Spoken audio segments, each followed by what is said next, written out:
First off, I want to apologize for the quality of the audio in the first part of this video. It's using a Bose headset, and we will change that by the next time we post. And I'd also like to thank whoever's car this is. If anybody knows it, I'd love to give them credit.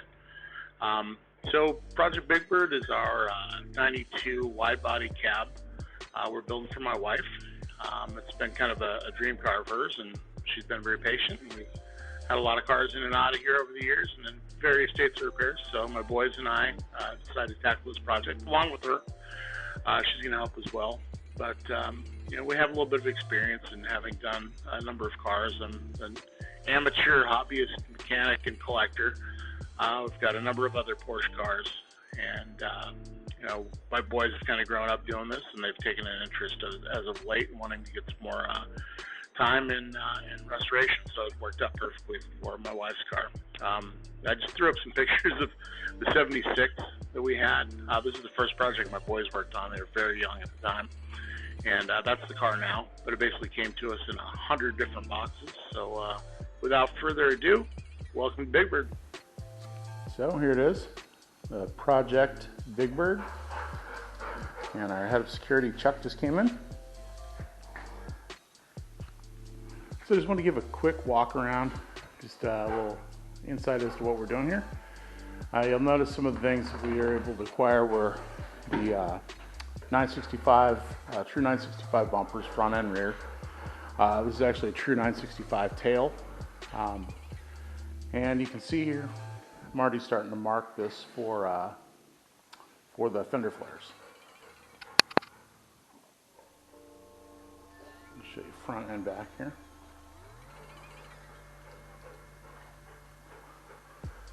And these are just period correct Antero wheels. I'm going to strip and powder coat in black. I did one of them just as kind of a test to see how it looked, but I've got some pretty extensive work. You can see a shelf over there of miscellaneous parts, and that's not even the half of them.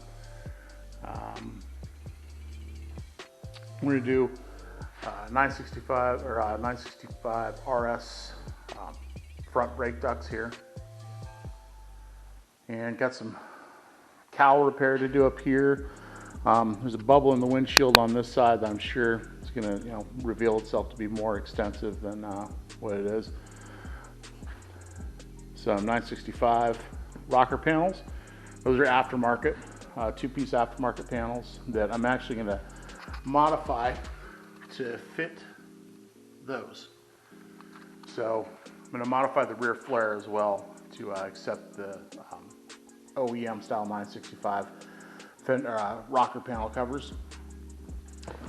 The top is in a rough shape. It's all there. The back window is it's got a split in it, and it's just old. So it's all going to come apart and get restored, as well as the motors, and the top's going to get replaced as well. Let's take a look inside here. There's those 965, the RS brake ducts. As you can see, it's pretty rough. It's a tip car, which is what my wife wanted, so that made it easy. My donor car was a 5-speed G64, so it was the all-wheel drive, is the 89, and that's where the engine's coming from for this car. We're doing a complete color change, and you'll notice a lot of this stuff is just kind of laid out, and we're trying to figure out where to start. I'm going to probably be cutting fenders, flares this weekend, start tacking those on. What I'll do is I'll do the fronts and the rears, and I'll take the fronts off and finish those off the car. Just it's a lot easier to work with them not on the car. But this is just kind of where we're at. As you can see, I've got boxes and bins everywhere of parts and pieces, and but it's starting to come together. Essentially, I've got everything I need here currently, with the exception of the interior stuff. And kind of my process is just go out and collect all the stuff that I need, and then have it all on site so we can start working on it, the kids and the wife and I. And we're going to be restoring the brakes. And I've left a pretty extensive list of the things we're going to do. One of those is the engine rebuild. The engine came out of the donor car, and I kind of bought it. It had sat for, it was a high-speed rollover accident, so I didn't know what to expect.